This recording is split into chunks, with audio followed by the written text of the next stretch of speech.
A former Navy SEAL stumbles upon a lost, elderly veteran in the heart of the forest.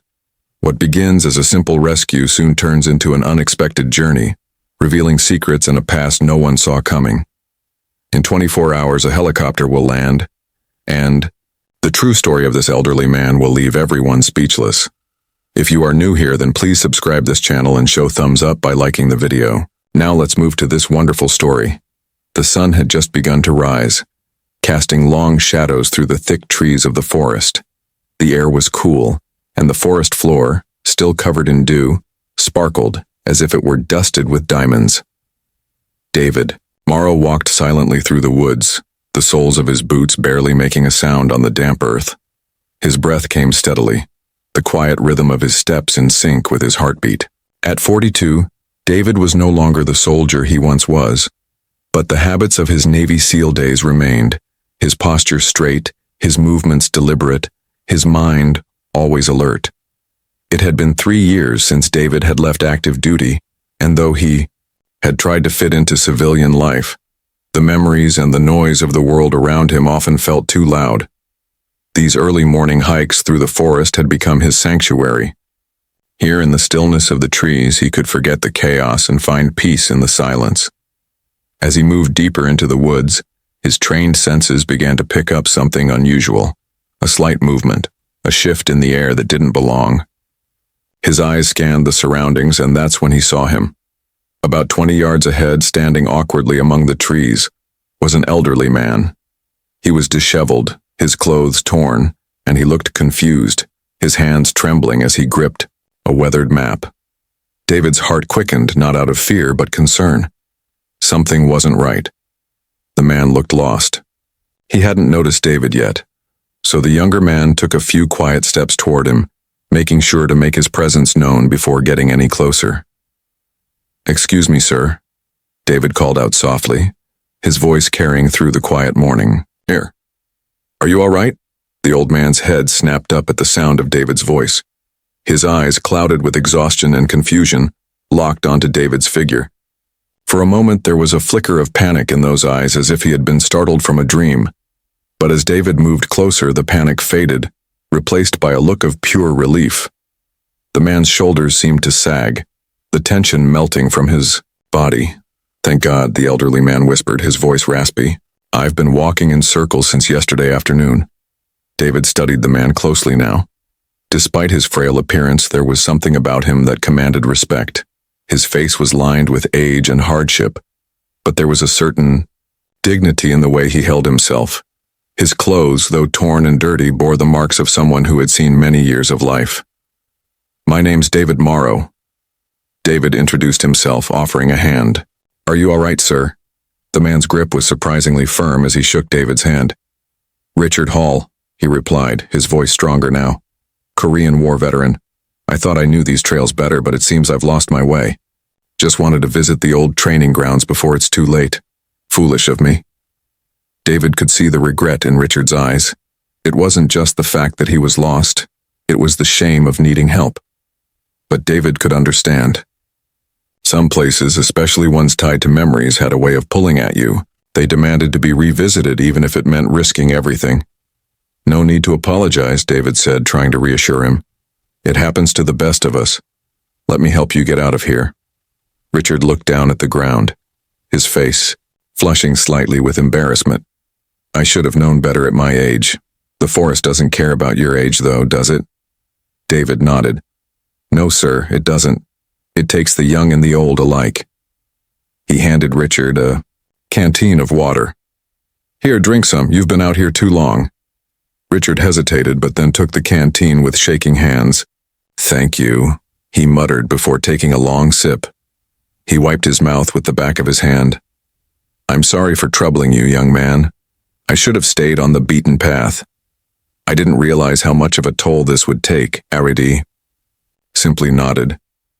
"It's no trouble. Let's get you out of here." As they began to walk, David kept a steady pace, making sure Richard could keep up.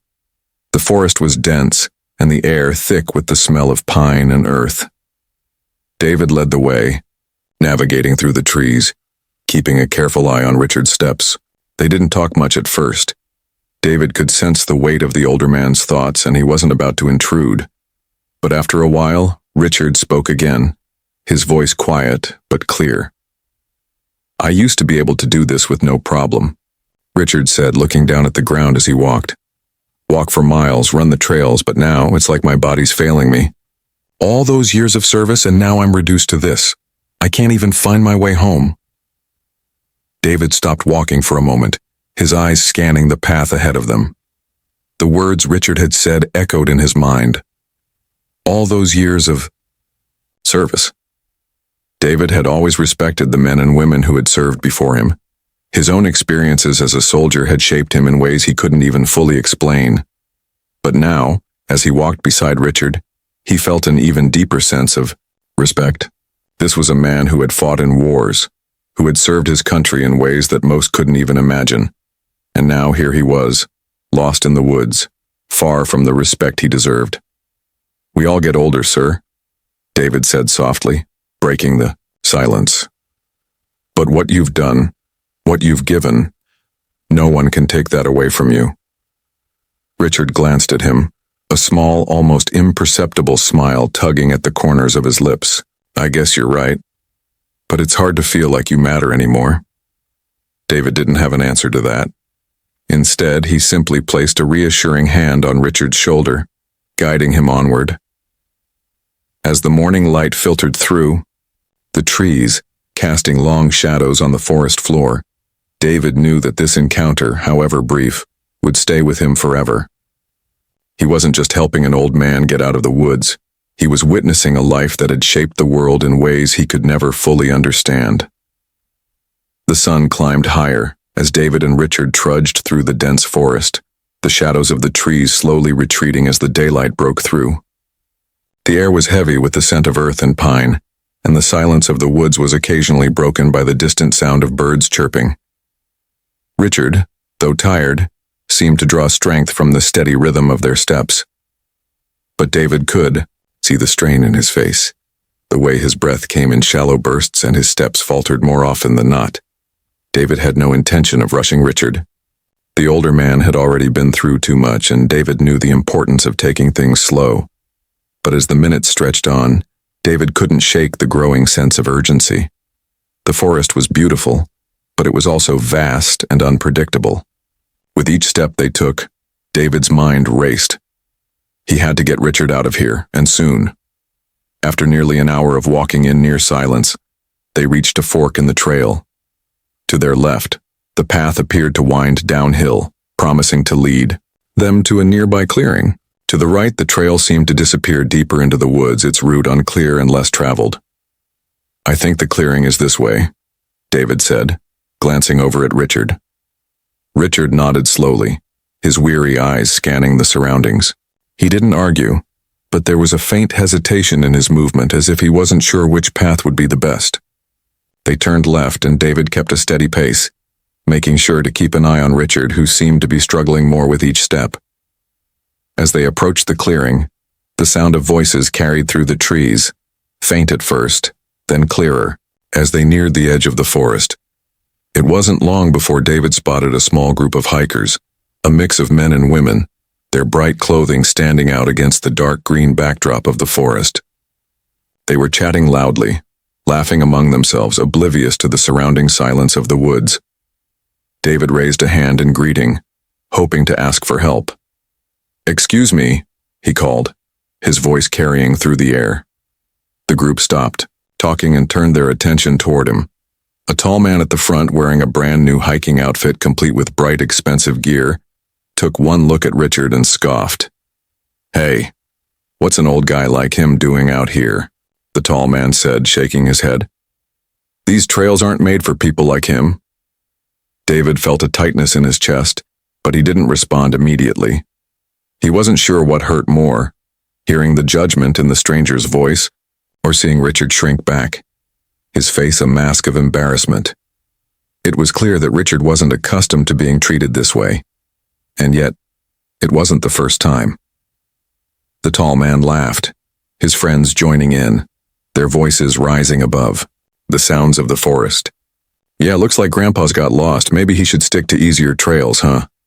David felt a surge of anger bubble up inside him, but he kept his voice steady. "We're just asking if anyone has a phone. Ours died and we could use some assistance." The tall man's eyes narrowed. "Not our problem," he said as he turned away. "Maybe next time Grandpa should stay home." David's jaw clenched as the group laughed, their mocking words echoing in the space between the trees. But it wasn't just the words that hurt. It was the sheer disregard for another person's dignity. Richard, who had served his country, who had fought on foreign lands, now found himself mocked by a group of strangers who couldn't see beyond his age. David didn't know how to respond at first, but as he glanced at Richard, he saw the faint glint of humiliation in the older man's eyes. He stepped forward, his stance firm. "I said, do you have a phone or not?" The group's laughter faltered for a moment, but the tall man, who seemed to take the role of leader, brushed David off. "We don't owe you anything. You should have been better prepared." David's temper flared, but he didn't let it show. Instead, he turned to Richard, who was now standing with his head bowed, his shoulders slumped. The older man was clearly feeling the sting of the group's words, and David's heart ached seeing it. He could feel Richard's embarrassment without even needing to look at him. David placed a hand on Richard's shoulder, trying to steady him. "We'll keep moving, sir," he said gently. "We don't need their help." Richard nodded, but his voice was soft. "I'm sorry, young man. I've caused you trouble." David's expression softened. "You've caused me no trouble, sir," he replied firmly. "You're not a burden." But Richard, though he tried to smile, still seemed shaken. They turned to leave, walking away from the group.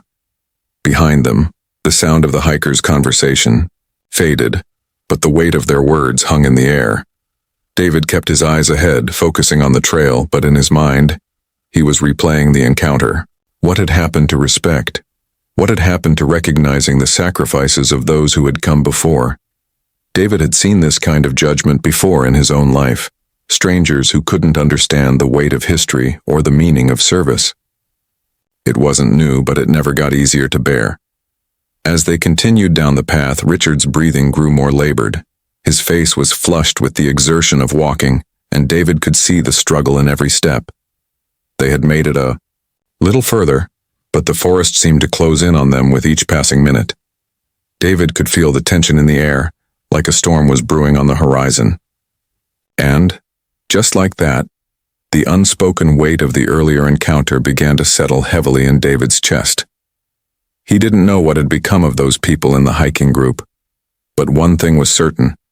David wouldn't forget how easily they had dismissed someone who deserved better, and neither, he hoped, would Richard.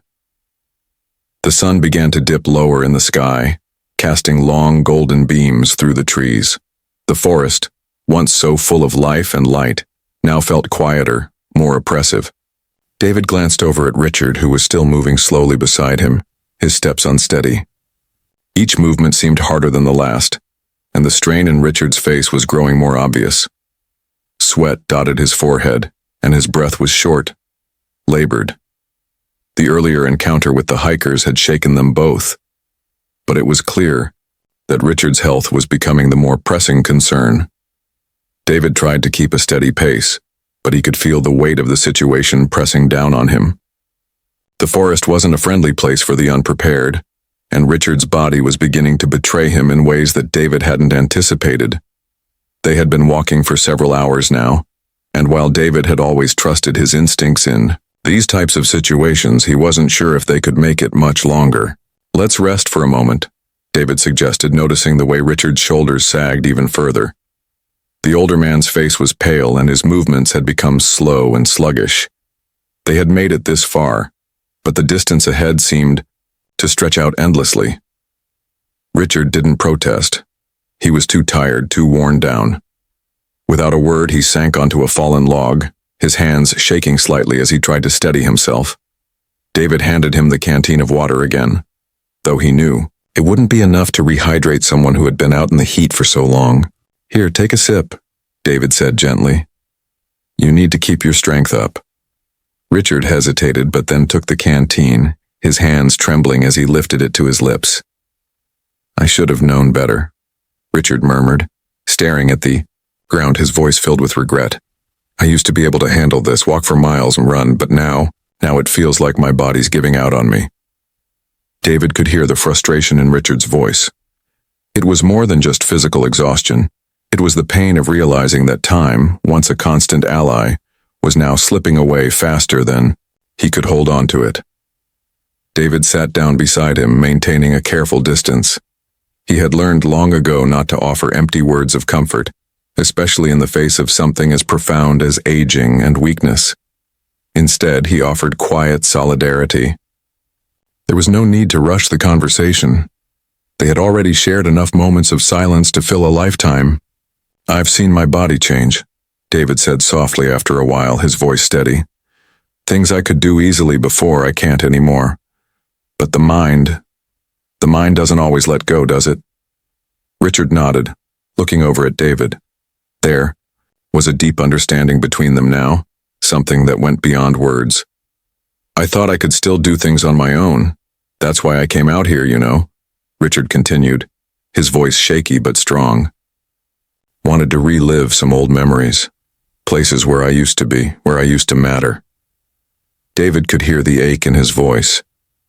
Richard wasn't just lost in the woods, he was lost in his own past, trying to find pieces of himself that seemed so far out of reach now. David's thoughts were interrupted by the sound of rustling leaves. He turned sharply, his body instinctively tensing. His hand hovered near his belt where his knife was sheathed, but then he relaxed. It was only the sound of footsteps coming from the direction of the trail. The same group of hikers. David felt his muscles tense again, but he didn't want to get into another confrontation. He needed to focus on getting Richard to safety, not on the ridicule of strangers. But as the hikers appeared, something in their posture made David stop. They weren't laughing anymore. The arrogance in their gait was gone. Instead, they looked uncertain, hesitant. The tall man, Thomas, led the group again, but his earlier smugness had faded into something quieter, more sheepish. Hey, Thomas called, his voice low. We circled back. We thought we might be able to help. You two need anything? David glanced over at Richard. The old man hadn't reacted to Thomas's voice, but his eyes were downcast, his body slightly slumped. The quiet change in the hikers' behavior didn't go unnoticed by David. These weren't the same people who had mocked them earlier. Something had shifted. Thomas came closer, his eyes flickering nervously between David and Richard. Look, we brought some extra water, and, we were wondering if you needed help getting back to the main trail. David studied them, for a long moment, his gaze unyielding. He could tell Thomas was struggling, not just with what he had done, but with his own discomfort at the situation. The group had gone from dismissing them to offering help, but David wasn't sure if it was out of genuine concern or just to make themselves feel better. We're fine, David replied evenly, though the words didn't carry the same weight of confidence as before. Richard had visibly improved from the water and the rest, but he wasn't out of danger yet. Are you sure? Thomas asked again, stepping forward, his voice now lower, almost apologetic. I don't know what happened earlier, but we didn't mean to. David cut him off with a quiet gesture. It's not about what you meant, it's about what you did. And it's done. Thomas paused, clearly unsure of how to respond. There was a tension in the air that hung between them, unspoken but real. Richard shifted on the log, glancing up at the group. His face was weary, but there was something new in his eyes now. Recognition. A realization that perhaps even in the face of mockery, he could still stand tall. I appreciate the offer, Richard said, his voice slow but firm. But we'll make it from here. David nodded in agreement, his gaze steady. He wasn't sure what had brought on this change in the hikers, but he didn't trust it. He didn't trust them. They might have felt remorse, but it wasn't his job to teach them lessons about respect. He had more pressing things to focus on, like getting Richard out of the forest alive. As the group quietly turned and walked away, David helped Richard to his feet. The old man's steps were steadier now, and David could sense the shift in the air. They weren't out of the woods yet, but there was a subtle strength that had returned. It was as if the world in its own way had whispered a reminder to both of them. No matter the circumstances, no matter how far you've fallen, there's always a way back. David didn't know how far they had left to go, but he knew one thing, for certain. Richard wasn't going to quit, and neither would he. The sun dipped lower, casting long shadows across the dense forest as the afternoon slowly turned to evening. The air was growing thick with the promise of nightfall, and the once quiet woods began to feel heavier, more oppressive. David and Richard had walked for what felt like miles, but every step seemed to take them further into the unknown. A near forest no longer felt like the peaceful sanctuary it had been earlier. Now it was a place of challenge, where every rustling leaf and distant noise stirred an unease in David's chest. His mind stayed focused on Richard, whose breathing had become increasingly shallow. He knew they couldn't stay out much longer. "Let's find a place to rest for the night," David suggested quietly, noticing how Richard's pace had slowed even further. The older man's eyes were glassy, his lips cracked from dehydration, and his face was pale. David felt the weight of the situation pressing on him. Time was running out. Richard nodded weakly, his voice a mere whisper. "I'm sorry, son. I'm just tired." David didn't speak, but his expression softened. The last thing he wanted was for Richard to feel like a burden. They had come a long way together. And despite the earlier judgment from the hikers, Richard was a man who had seen things in his life that most people could never imagine. His service to the country had defined him, and now, in his old age, he was struggling to find his place in a world that no longer seemed to understand him. David couldn't help but admire Richard's quiet dignity, despite the exhaustion and pain that etched deep lines on his face. They continued on for a while, though each step seemed heavier than the last. David kept his pace steady, offering encouragement when Richard seemed to flag. He knew they had to find shelter before the night fully set in. The forest was not a place to be after dark, especially not for someone as weak as Richard. They needed warmth, rest, and above all, safety. Just as David was starting to lose hope, a small clearing appeared ahead. It wasn't much, but it was a relief nonetheless. The last remnants of sunlight broke through the trees, casting a soft glow on the forest floor. David moved quickly, guiding Richard towards the shelter of a large, overhanging rock. The space wasn't perfect, but it was enough to offer them some protection from the wind and the coming night chill. "Let's rest here," David said, his voice steady as he helped Richard sit down on the ground. He quickly began gathering nearby branches and twigs, starting a small fire to ward off the night's cold. Richard, though weak, watched David with quiet admiration, his eyes tracing every movement. "You move like someone who's done this 100 times," Richard commented, his voice filled with quiet respect. David smiled slightly, though it didn't reach his eyes. "Part of the job," he muttered, focused on making the fire.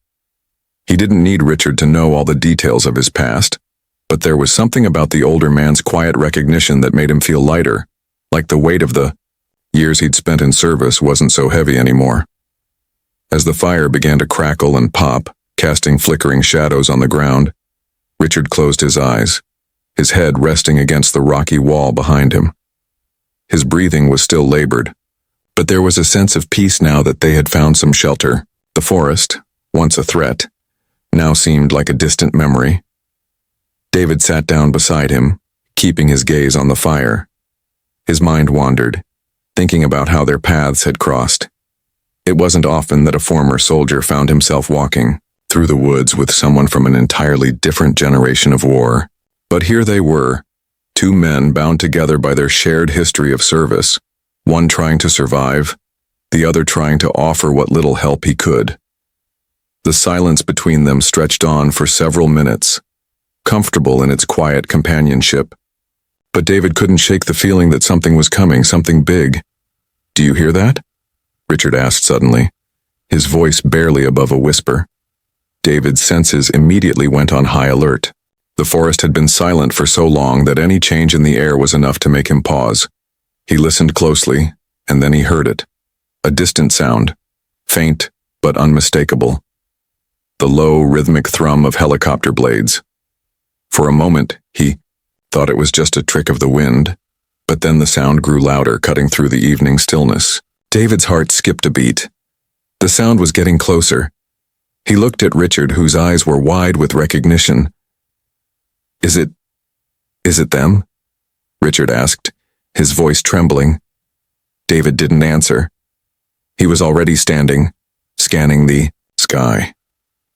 The sound was growing louder, almost deafening now, and then, through the trees, he saw it. A military helicopter appeared, flying low, its rotors cutting through the sky. It was headed straight for the clearing. The helicopter hovered above them, the air stirring the leaves and debris from the ground as it landed nearby. David's eyes were fixed on the aircraft as two soldiers climbed down from the chopper, their movements sharp and precise. They wore military uniforms, their faces hidden behind dark sunglasses, but there was no mistaking the respect in their posture as they approached. One of the soldiers saw Richard and immediately saluted him. "General Hall, sir," he called, his voice filled with respect. "We've been looking for you. The secretary is concerned about your absence. We've been sent to bring you back." David's breath caught in his chest. He had suspected there was more to Richard than met the eye, but he hadn't expected this. Richard's eyes were wide with shock as he stood slowly, using David for support. The recognition in the soldier's eyes was unmistakable. You're General Hall?" David asked, his voice tinged with awe. Richard, though visibly exhausted, straightened himself, his military bearing coming through despite the toll the day had taken on him. "Yes, son, that's me." He turned to the soldiers. "I apologize for the trouble. Lost track of time." "No need to apologize, sir," the soldier replied, his voice full of reverence. "We've been worried. It's an honor to bring you back home." As the soldiers helped Richard toward the helicopter, David felt a quiet smile tug at his lips. He had helped this man, someone he now realized was far more than just an elderly stranger lost in the woods. Richard Hall was a decorated war hero, a general whose name carried weight in military history, and now he was being recognized for the life he had lived, the sacrifices he had made, and the respect he had earned, even in his twilight years. Before they climbed into the helicopter, Richard turned to David, his face filled with quiet gratitude. "I couldn't have made it without you," he said, his voice thick with emotion. David nodded. "It's what we do. We take care of each other." As the helicopter lifted off, leaving the forest behind, David watched the chopper disappear into the sky, carrying Richard back to a world that remembered his service. The hikers, once so quick to dismiss him, would never know the full extent of his legacy. David stood in the clearing, the warmth of the fire still glowing at his feet. He felt a sense of peace wash over him, knowing that he had done more than just help an old man find his way out of the woods. He had helped a hero find his home again, and in the quiet of the forest, as the helicopter's sound faded into the distance, David couldn't help but smile. Some stories, he thought, were meant to be remembered,